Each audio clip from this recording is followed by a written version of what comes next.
مفيش طرح، مفيش الواد انا نظرته او ناقشته او حاورته زي ما انت تقول. الواد انا حرفيا حطيت عليه في ساعه ما قدرش ينطق، ما عرفش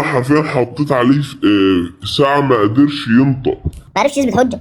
انا اعرف اناظر بصراحه، اعرف اناقش، اعرف ارد رد علمي. أعرف أناظر بصراحة، أعرف أناقش، أعرف أرد رد علمي. ما قلت له منهجيتك بتقول ده، منهجيتك اللي هو ابن كثير اللي انت استدلت في في فيديو بيقول المراه اذا عوجت راجل بيضربها حرفيا، وبيقول النبوه كانت مختصه بالرجال لان الرجال افضل من النساء. ابن كثير ومنهجيتك الاصوليه بتقول ان الرجال افضل من النساء لذلك كانت النبوه مختصه بالرجال حرفيا بالحرف. دلوقتي الإمام ابن كثير بيقول إيه في تفسيره لآية القوامة؟ الرجل قيم على المرأة أي هو رئيسها وكبيرها والحاكم عليها ومؤدبها إذا عوجت. تمام؟ الراجل ما اتكلمش على ضرب خالص، دي تدليسه منك يا عبد الرحمن على قلت لك لا مش تدليس، انا قلت لك لا مش حافظ السياق، انا قلت ما لك لا مش تطلعوش حافظ عبد السياق. الرحمن، ما تطلعوش عبد انت الرحمن. لكن انا لو غلطت انا قلت مش ان حافظ هو مع السياق. ضرب المرأة. يا جماعة الخير بس حد يكتب لنا في الكومنتات، هو مش قال ان ابن كثير يعني بيبيح ضرب المرأة او بيبيح الضرب؟ يمكن انا يا عم وداني خانتني. انا مش ضد اللي انا قلت كده، انا ضد اللي انا النص ويمكن قلته بشكل خاطئ في جزئيه معينه. انا مش بقول على النص، انا مش بقول على النص، انا مش بقول انت قلت النص ازاي. اسمعني بس، ايا كان انت قلته ازاي. ابن كثير بيحضر المرأة.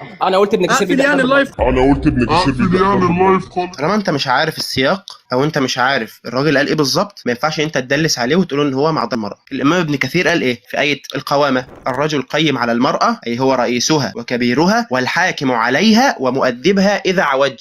الراجل لم يبح الضرب، وانا رديت عليك في الفيديو وقلت ان الضرب ده ليه شروط، وليه شروط كتير جدا عشان نوصل له. مفيش امام من ائمه الاسلام قال يلا يا جماعه نضرب الستات، تمام؟